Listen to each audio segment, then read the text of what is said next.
안녕하세요. 마리의 서재 마리입니다. 오늘은 병의 90%는 걷기만 해도 낫는다 두 번째 이야기입니다. 아파서 못 걷는 것이 아니라 걷지 않아서 아픈 것이다. 나이 들수록 아플수록 피곤할수록 걸어라. 이 책은 걷기만 해도 병의 90%를 예방하고 치료하는 걷기의 힘을 보여주고 있습니다. 걷기가 생활습관병, 암, 치매, 우울증, 불면증, 위장질환, 감기 등 각각의 질병을 어떻게 치료하는지 환자들의 사례와 의학적인 분석을 더해 자세히 설명합니다. 저자는 걷기는 건강뿐만 아니라 인생까지 바꿔주는 놀라운 힘에 대해 거듭 강조하고 있습니다. 자, 그러면 잠시 이 책의 이야기 속으로 들어가 보겠습니다. 오늘도 마리의 서재와 함께 즐거운 시간 보내세요.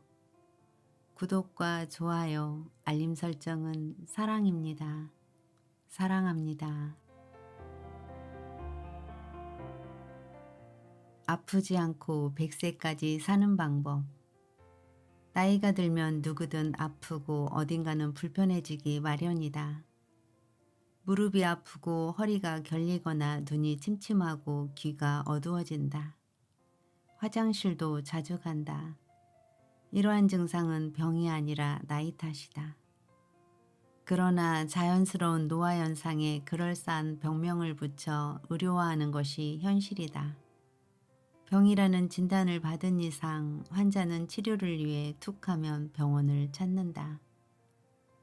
그러나 노화 때문에 시작된 증상들은 의료적 수단을 동원하면 통증을 덜어낼 수는 있지만 근본적인 치료에 이르지는 못한다.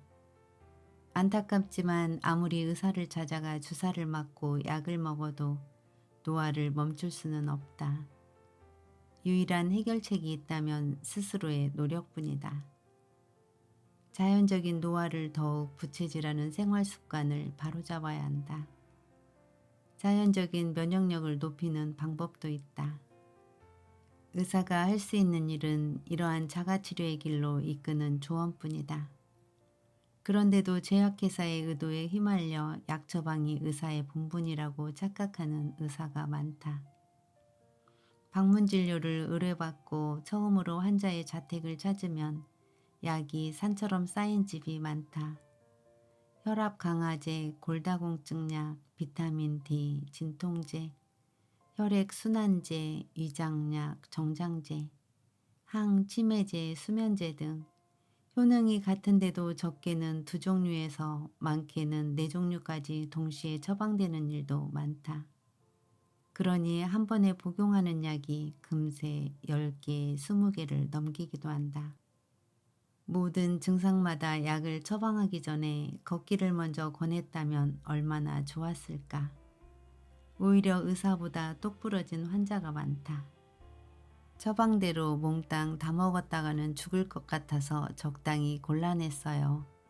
다 먹으면 배가 불러서 안 되겠어요 라며 복용하지 않은 약을 잔뜩 모아두기도 한다.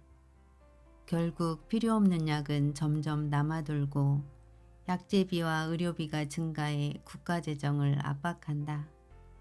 한 번에 여러 가지 약물을 처방하는 다재투여는 정부의 예산뿐 아니라 환자에게도 해만 끼친다. 복용하는 약품의 수가 증가할수록 겪지 않아도 될 부작용이 늘기 때문이다. 특히 노인은 넘어지거나 치매에 걸릴 위험이 더 높아진다. 다재투여는 이익보다 불이익이 많다. 이는 분명한 사실이다. 허리와 무릎이 아픈 사람에게 추천하는 걷기법. 무릎이 시려서 걸을 수가 없어요. 허리가 욱신거려서 똑바로 서지도 못해요. 걷기를 추천하면 이런 반응을 보이는 환자도 많다. 어느 정도 나이가 들면 무릎과 허리를 비롯해 온몸이 삐걱거리기 시작한다. 그러나 나이를 핑계로 몸을 사리며 걷지 않으면 점점 쇠약해질 뿐이다. 무릎이 쑤시거나 허리가 결리더라도 무릎 보조기나 허리 보호대로 지지하면서 가능한 만큼 걸어보자. 본인의 컨디션에 맞춰 무리하지 않는 범위에서 걸으면 된다.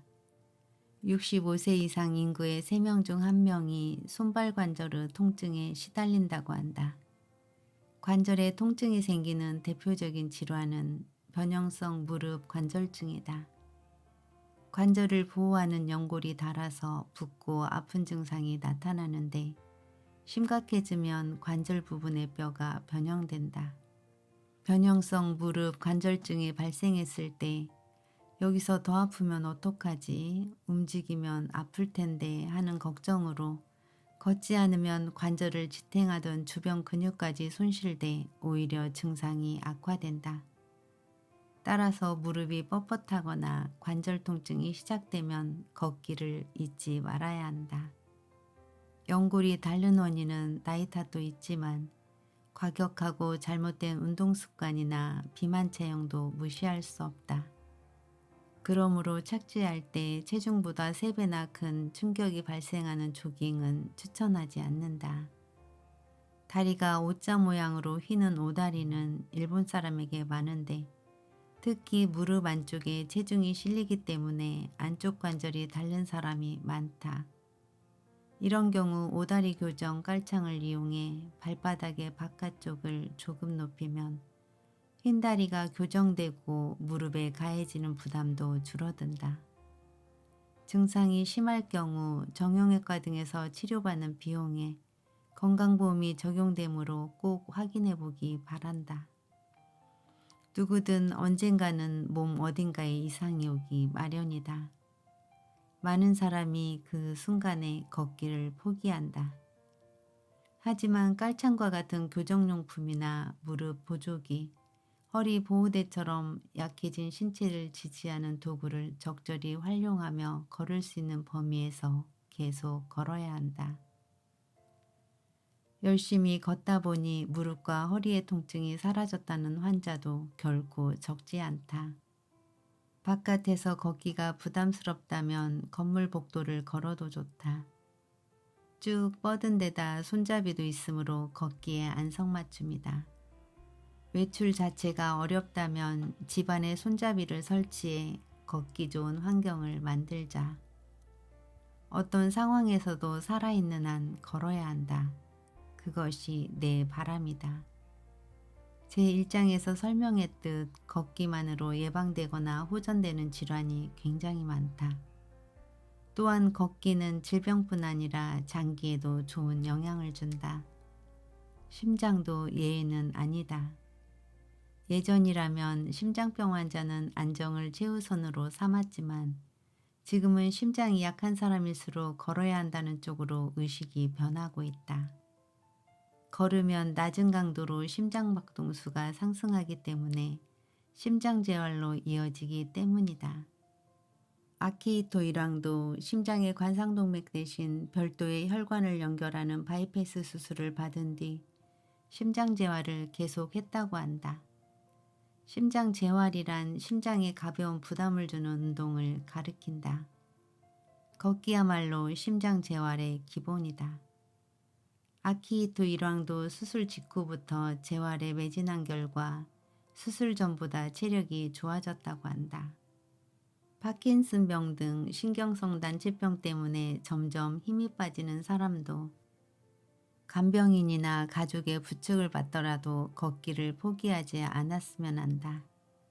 만약 걸을 수 없게 되더라도 이동 자체를 포기하지는 말자. 휠체어에 앉아서도 지하철은 물론 기차나 비행기를 탈 수 있다.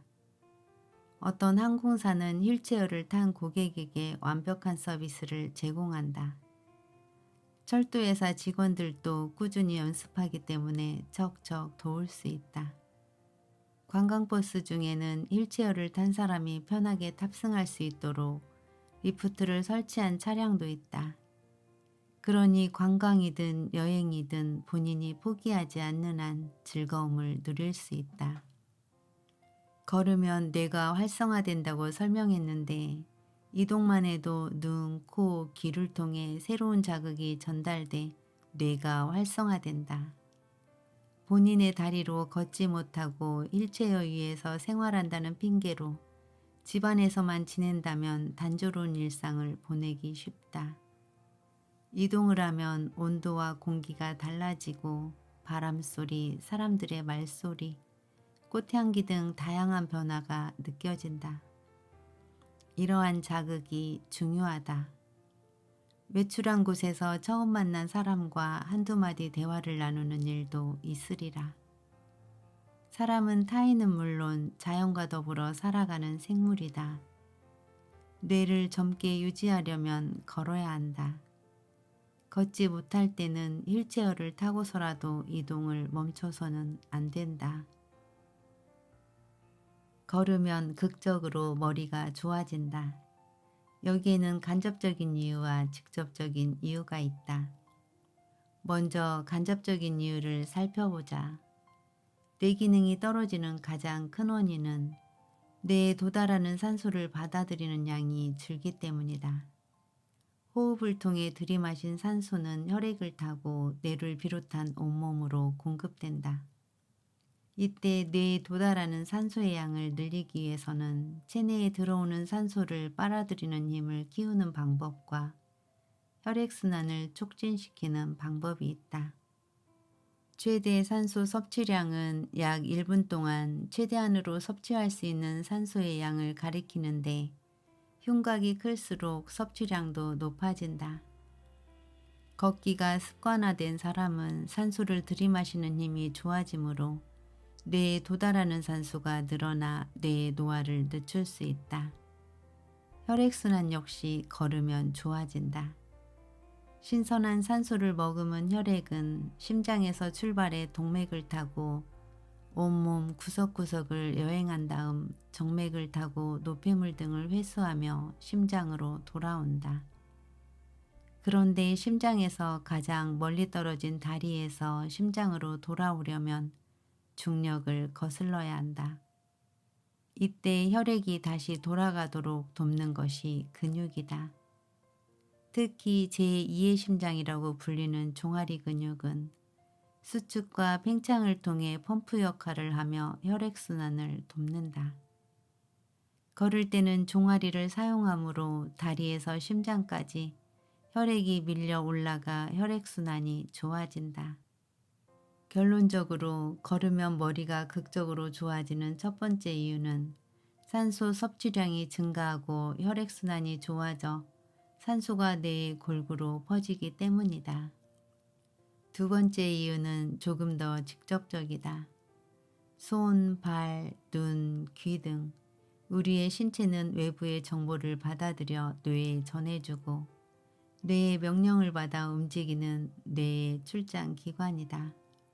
그러니 뇌의 출장기관을 움직이면 뇌를 직접 자극하는 것과 같다. 다시 말해 손과 발을 움직이면 뇌를 사용하는 것이나 마찬가지다. 실제로 손이나 발을 사용하면 뇌 내의 신경세포가 자극을 받아 스냅스라는 신경세포의 접합부가 연장된다. 연장된 스냅스는 다른 신경세포와 연결되면서 새로운 신경회로를 만들어낸다. 이것이 걸으면 머리가 좋아지는 직접적인 이유다. 머리가 좋다는 말은 뇌과학적으로 어떤 의미일까? 간단히 말하면 뇌 안에 신경세포가 풍부하고 신경끼리 잘 연결된 상태를 가리킨다. 갓난아기는 신경세포의 수가 굉장히 많은 반면 신경회로는 매우 엉성한데 한 살 한 살 나이를 먹을 때마다 외부 세계에서 다양한 자극을 받아들여 놀라운 속도로 확장된다. 만들어진 신경회로는 어느 정도의 나이를 정점으로 파괴되기 시작하지만 재생할 수는 있다. 걸으면서 손발을 사용하면 신경세포가 자극을 받아 다시 연결되기 때문이다. 사실 뇌의 내 신경세포의 수도 마찬가지다. 예전에는 태어난 직후에 신경세포가 가장 많고 그 이후로는 점점 줄어들 뿐이라는 것이 정설이었지만 최근 연구에 따르면 뇌에 있는 신경줄기세포가 신경세포를 증가시킨다는 사실이 밝혀졌다. 걷기는 신경사이의 네트워크를 활성화하고 신경세포 수를 늘리는 비결이다. 책을 읽으면 그때까지 몰랐던 새로운 지식을 습득할 수 있고 사고가 촉발돼 새로운 아이디어가 떠오르기도 한다. 독서와 똑같은 효과를 걷기에서도 얻을 수 있다. 평균 수명의 증가로 이제는 100세 시대를 눈앞에 두고 있다. 오래 사는 것보다 더 중요한 것은 건강하게 오래 사는 것이다. 잘 걸으면 신체 기관이 젊어지고 수명이 연장된다. 건강한 장수란 마지막까지 팔팔하게 걷는 것이다.